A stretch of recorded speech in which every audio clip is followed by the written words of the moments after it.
नमस्कार दोस्तों, स्वागत है आपका UK education universe YouTube channel पे। तो दोस्तों, इससे पहले आप लोगों ने राजपाल सिंह सीरीज़ की जो थ्योरी सेशन हमारा चल रहा है उसमें 2 वीडियोज़ आप लोगों को देखने को मिली होगी।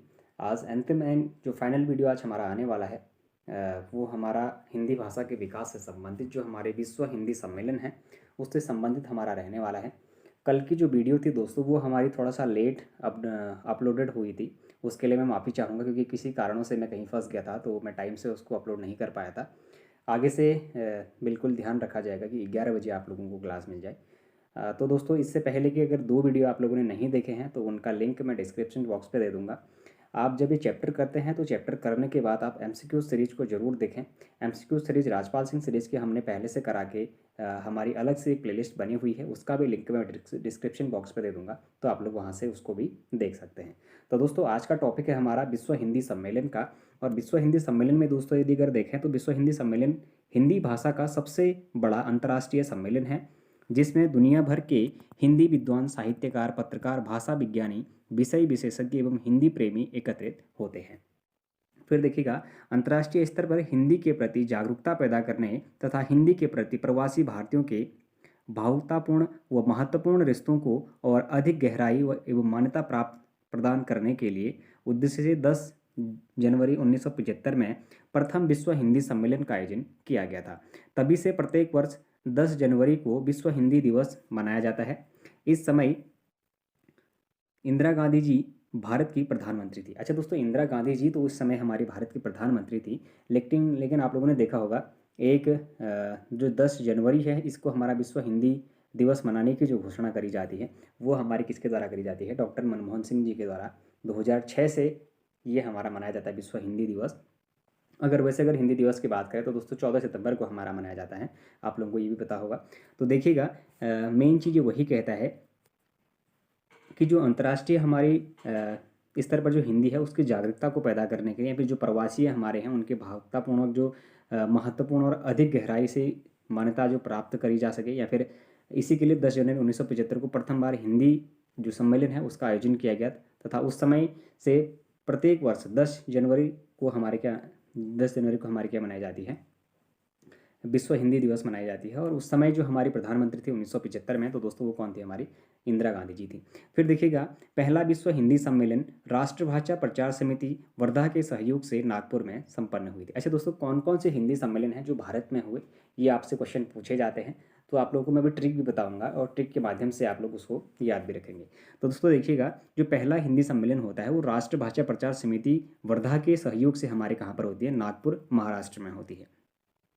अच्छा, उसके बाद देखिएगा, नागपुर महाराष्ट्र भारत में हमारी ये देखने को मिलती है। अगर देखा जाए कि प्रथम विश्व हिंदी सम्मेलन का बोध वाक्य थीम था कि वसुधैव कुटुंबकम, यानी कि जिसमें प्रसिद्ध समाजसेवी एवं स्वतंत्रता सेनानी विनोबा भावे ने अपना विशेष संदेश दिया। अच्छा दोस्तों, वसुधैव कुटुंबकम से आप लोगों को एक चीज़ याद आ रही होगी, जो हमारी अभी G20 हुई थी, G20 का जो थीम था वो भी हमारा क्या था? जो ध्येय वाक्य था वो भी हमारा क्या था? वसुधैव कुटुंबकम था। फिर देखिएगा, प्रारंभ में इस सम्मेलन का आयोजन हर चौथे वर्ष होता था, परंतु अब इसका आयोजन हर तीसरे वर्ष होता है। यानी कि प्रारंभ में जो हमारा जो हिंदी सम्मेलन है इसका जो आरंभ है वो प्रत्येक 4 वर्षों में होता था, लेकिन वर्तमान में इसका प्रत्येक 3 वर्ष में देखने को मिलता है। और जब स्टार्टिंग में पहली बार विश्व हिंदी सम्मेलन जब हुआ था तो उस समय जो उसका बोध वाक्य या फिर थीम था वो क्या था? हमारा वसुधैव कुटुंबकम था। फिर देखिएगा दोस्तों, अगर बात करें आगे कि विश्व हिंदी सम्मेलन है वो कब और कहाँ हुए, तो सब पहला जो हमारा हिंदी सम्मेलन होता है दोस्तों वो 10 से 14 जनवरी 1975 को होती है। भारत में जितने भी हुए हैं आप डेट सहित उनको याद करेंगे, ये एग्जाम में पूछे जाते हैं। तो दोस्तों, जो पहला हिंदी सम्मेलन है वो हमारा 10 से 14 जनवरी 1975 को नागपुर महाराष्ट्र भारत में होता है। अच्छा, इसका जो थीम है दोस्तों वो हमारा वसुधैव कुटुंबकम है। इस सम्मेलन में 30 देशों में से कुल 112 प्रतिनिधियों ने भाग लिया था। अच्छा दोस्तों, ये जो हमारा सम्मेलन था, जो पहला हिंदी सम्मेलन था, इसमें 30 देशों ने और इसके साथ 122 प्रतिनिधियों ने इसमें भाग लिया था। अगर दूसरे हिंदी सम्मेलन की बात करें तो दोस्तों दूसरा हिंदी जो सम्मेलन है हमारा, ये 28 से 30 अगस्त 1976 को पोर्ट लुइस मॉरिशस में होती है। इसमें इस सम्मेलन में 17 देशों ने कुल 181 प्रतिनिधियों ने भाग लिया था। अच्छा दोस्तों, जो हमारा दूसरा हिंदी सम्मेलन होता है उसमें तो 17 देशों के द्वारा भाग लिया जाता है और 181 प्रतिनिधि उसमें उपस्थित होते हैं। फिर देखिए, जो तीसरा हिंदी सम्मेलन है दोस्तों हमारा, ये हमारा 28 से 30 अक्टूबर 1983 को होता है, जो हमारा नई दिल्ली भारत में इसका आयोजन कराया जाता है। तो इसके समापन समारोह की मुख्य अतिथि सुप्रसिद्ध कवयित्री महादेवी वर्मा जी थी। इस सम्मेलन में 30 देशों के 260 प्रतिनिधियों ने हिस्सा लिया। अच्छा दोस्तों, ये क्वेश्चन बहुत ज़्यादा फेमस है कि महादेवी वर्मा ने किस हिंदी सम्मेलन में प्रतिभाग किया था या फिर भाग लिया था, क्वेश्चन पूछा जाता है। तो दोस्तों ये हमारा कौन से में लिया था, तीसरे हिंदी सम्मेलन में लिया था, जो हमारा 28 से 30 अक्टूबर 1983 को होती है, नई दिल्ली भारत में होती है। और इसी जो समारोह है, जो हमारा हिंदी भाषा से संबंधित जो सम्मेलन है, इसी में महादेवी वर्मा जी के द्वारा प्रतिभाग किया जाता है।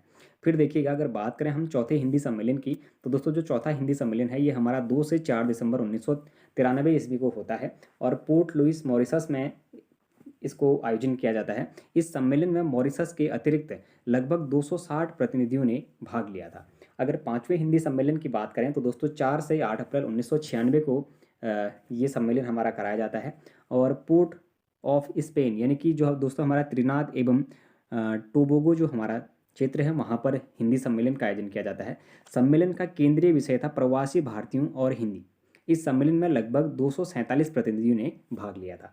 अच्छा दोस्तों, फिर देखिएगा छठा हिंदी सम्मेलन की अगर बात करें तो दोस्तों ये हमारा 14 से 18 सितंबर 1999 को हुआ था। यूके लंदन में दोस्तों ये इसका आयोजन किया गया था और इस सम्मेलन का जो केंद्रीय विषय था वो हिंदी और भावी पीढ़ी था। अगर इस सम्मेलन का ऐतिहासिक महत्व इसलिए भी है क्योंकि हिंदी को राजभाषा बनाए जाने के 50वें वर्ष इसका आयोजन किया गया था। अच्छा दोस्तों, हिंदी को आप लोगों ने देखा होगा 1949 में एक बार पहले इसको राजभाषा का दर्जा दे दिया जाता है, लेकिन इसको लागू कब किया जाता है आप लोगों ने देखा होगा 26 जनवरी 1950 में इसको क्या किया जाता है, राजभाषा जो है हमारी वो उसको संविधानिक दर्जा दिया जाता है 1950 में। उसके बाद क्या कहता है कि जो हमारा इसके जो 50 वर्ष जब पूर्ण होते हैं, यानी कि 1999 में, अगर 1949 के हिसाब से देखें तो 1900 हमारे कितने में होगा, 1999 में हमारे 50 वर्ष पूर्ण हो जाते हैं।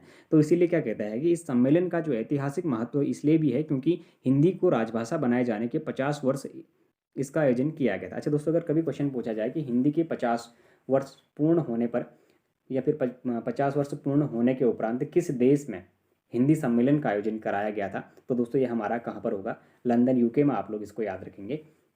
और यहाँ पर जो इसकी थीम थी दोस्तों, वो हिंदी और भावी पीढ़ी इसकी थीम यहाँ पर देखने को मिली है। फिर देखिएगा, इस सम्मेलन में 21 देशों ने और 700 प्रतिनिधियों ने भाग लिया था। अच्छा दोस्तों, क्वेश्चन ऐसे भी बन सकता है कि किस हिंदी सम्मेलन में सर्वाधिक प्रतिनिधियों ने भाग लिया था, तो वो भी देखेंगे कि सबसे अधिक जो प्रतिनिधि है वो हमारे किस में भाग लेंगे। इसके बाद आप लोगों को जरूर देखने को मिलेगा।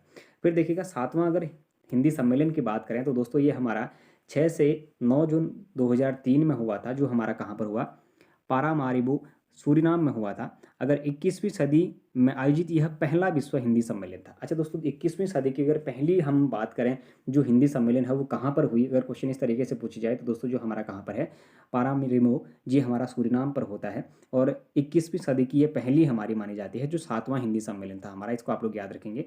इस सम्मेलन का केंद्रीय विषय था विश्व हिंदी नई शताब्दी की चुनौतियाँ। इस सम्मेलन में 16 देशों के 500 प्रतिनिधियों ने हिस्सा लिया था। फिर अगर बात करें दोस्तों 8वें हिंदी सम्मेलन की, तो ये 13 से 15 जुलाई 2007 को होती है। न्यूयॉर्क, संयुक्त राष्ट्र अमेरिका में इसका आयोजन किया जाता है। इस सम्मेलन का केंद्रीय विषय था विश्व संघ पर हिंदी। और बात करेंगे दोस्तों अगर 9वां जो हमारा हिंदी सम्मेलन था अगर उसके बारे में, तो 22 से 24 सितंबर 2012 को इसका आयोजन किया गया था और जोहान्सबर्ग दक्षिण अफ्रीका में इसका आयोजन किया गया। अच्छा दोस्तों, दक्षिण अफ्रीका में जब इसका आयोजन किया गया तो इसमें हमारे 22 देशों के 600 से अधिक प्रतिनिधियों ने इसमें भाग लिया था। अच्छा दोस्तों, अभी तक का जो सबसे सर्वाधिक है वो हमारा किस में लिया गया था, जो छठा हमारा हिंदी सम्मेलन होता है इसमें हमारा जो लंदन यूके में होता है 700 प्रतिनिधियों ने अभी तक का भाग लिया है। क्या इसके बाद ऐसे कोई प्रतिनिधि हैं कि जिसमें सर्वाधिक लिया गया है, तो दोस्तों अभी तक ऐसा कोई देखने को नहीं मिला है। जो सर्वाधिक हमारे जो प्रतिनिधि थे वो हमारे छठे हिंदी सम्मेलन में ही देखने को मिलते हैं, जो हमारे 700 प्रतिनिधियों ने इसमें भाग लिया था और 21 देशों ने इसमें भाग लिया था। तो क्वेश्चन पूछा जा सकता है कि सर्वाधिक प्रतिनिधियों द्वारा भाग लिया जाने वाला हिंदी सम्मेलन कौन सा है, तो दोस्तों वो हमारा छठा हो जाएगा। कब हुआ था, तो 1999 में हुआ था, यूके लंदन में हुआ था। आप लोग याद रखेंगे। फिर देखिएगा दोस्तों, अगर बात करें हम 8वें हिंदी सम्मेलन की, तो 8वां हिंदी सम्मेलन हमने देखा है संघ और हिंदी पर इसका था। और 9वां हिंदी सम्मेलन की बात करें तो दोस्तों जोहान्सबर्ग हमारा दक्षिण अफ्रीका में था। इसमें भी हमारे 22 देशों के 600 प्रतिनिधियों ने भाग लिया था। फिर देखिएगा, अगर बात करें 10वें हिंदी सम्मेलन की, तो ये 10 से 12 सितंबर 2015 को हमारा किया गया और भोपाल मध्य प्रदेश भारत में हमारा देखने को मिला। इस सम्मेलन का केंद्रीय विषय था हिंदी जगत विस्तार एवं संभावनाएं। अगर दोस्तों अगर भारत की जहाँ पर बात आएगी तो आपको याद रखना है, जैसे मैंने आपको पहला बताया था, पहले की जो थीम थी वो हमारी क्या थी, वसुधैव कुटुंबकम थी। तीसरा जो हुआ हमारा, उसमें महादेवी वर्मा ने इसमें भाग लिया था। और अगर वहीं 10वें की बात करेंगे तो दोस्तों 10वें में जो हमारा हिंदी जगत विस्तार एवं संभावनाएं जो थी वो इसमें हमारा मुख्य विषय के रूप में देखने को मिलता है। फिर अगर बात करें दोस्तों 11वें हिंदी सम्मेलन की, तो 18 से 20 अगस्त 2018 को हमारी ये हिंदी सम्मेलन देखने को मिलती है। पोर्ट लुइस मॉरिशस में इसका आयोजन करा जाता है। इस सम्मेलन का केंद्रीय विषय था वैश्विक हिंदी और भारतीय संस्कृति को देखा गया। और उसके बाद दोस्तों 12वां हिंदी सम्मेलन हमारा 2021 में कराया जाना था, लेकिन कोविड की वजह से ये हमारा थोड़ा सा लेट हो गया था। तो इसका जो आयोजन है दोस्तों, इस पर प्रस्तावित लिखा है, लेकिन मैं आपको इसकी डिटेल बता देता हूँ। ये हमारी 15 से 17 जो अगस्त है वो हमारी 2023 में कराई जाती है। 2023 में हमारी ये देखने को मिलती है। अगर वहीं बात करें तो दोस्तों ये नादी शहर, फिजी का एक नादी शहर है, नादी शहर में इसकी स्थापना करी जाती है। अगर मुख्य विषय की बात अगर मैं बात करूं दोस्तों इसमें, तो हिंदी पारंपरिक ज्ञान के कृत्रिम मेधा तक का जो था वही इसका एक मुख्य विषय देखने को मिला था। तो दोस्तों ये हमारा कब कराया गया था, 2023 में कराया गया था। आप लोग इसको भी याद रखेंगे, यानी कि हमारा 15 से 17 अगस्त 2023 नादी शहर में हमारा देखने को मिला था। और हिंदी पारंपरिक ज्ञान एवं कृत्रिम मेधा तक इसका क्या था, एक मुख्य विषय के रूप में देखने को मिला था। तो दोस्तों ये हमारे आज हिंदी से संबंधित जो सम्मेलन थे उनके बारे में हमने डिस्कस किया। और जहाँ तक है हमने लगभग इसमें सभी जो हिंदी सम्मेलन थे उनके बारे में भी जिक्र किया है। आप लोगों को दोस्तों अगर इससे रिलेटेड क्वेश्चन चाहिए तो मैं आप लोगों को इससे पहले बता चुका हूँ, लगभग 350 प्रश्नों का कलेक्शन है हिंदी भाषा का विकास से संबंधित। मैं इस वीडियो के डिस्क्रिप्शन में उस वीडियो का लिंक जरूर डालूंगा, आप लोग वहाँ से प्रैक्टिस कर सकते हैं। और जो पहला हमारा चैप्टर है वो लगभग खत्म हो चुका है। अब दोस्तों इसमें जो हमारी ब्रज भाषा है, यानी कि जो उत्तर प्रदेश की बोलियाँ हैं, तो दोस्तों बोलियाँ वाले जो चैप्टर हैं वो केवल उत्तर प्रदेश के कैंडिडेट इसको अगर देखना चाहेंगे तो आप लोग मेरे को कमेंट बॉक्स में ज़रूर बता दीजिएगा। एक बार मैं आप लोगों को जो आपकी अवधि है, जैसे भोजपुरी है, खड़ी बोली है, बुंदेली, कन्नौजी वगैरह है, यदि अगर आप लोगों को ये चीज़ें भी बतानी है तो आप लोग कमेंट बॉक्स में ज़रूर मैसेज करिएगा। मैं उसके माध्यम से आप लोगों को ये वीडियो पहुँचाने का प्रयास करूँगा। ले और इसके बाद आज हमारा ये चैप्टर कंप्लीट हो गया। कल हम वर्णमाला को देखेंगे और वर्णमाला को हम एक वीडियो में ही पूरा कंप्लीट करने का प्रयास करेंगे। तो दोस्तों यदि अगर आप लोगों को ये सीरीज पसंद आ रही हो तो आप लोग चैनल को जरूर सब्सक्राइब करें, अपने दोस्तों के साथ चैनल को जरूर शेयर करें, बाकी लाइक करें, कमेंट करें और बने रहिएगा UK education universe YouTube channel के साथ। धन्यवाद।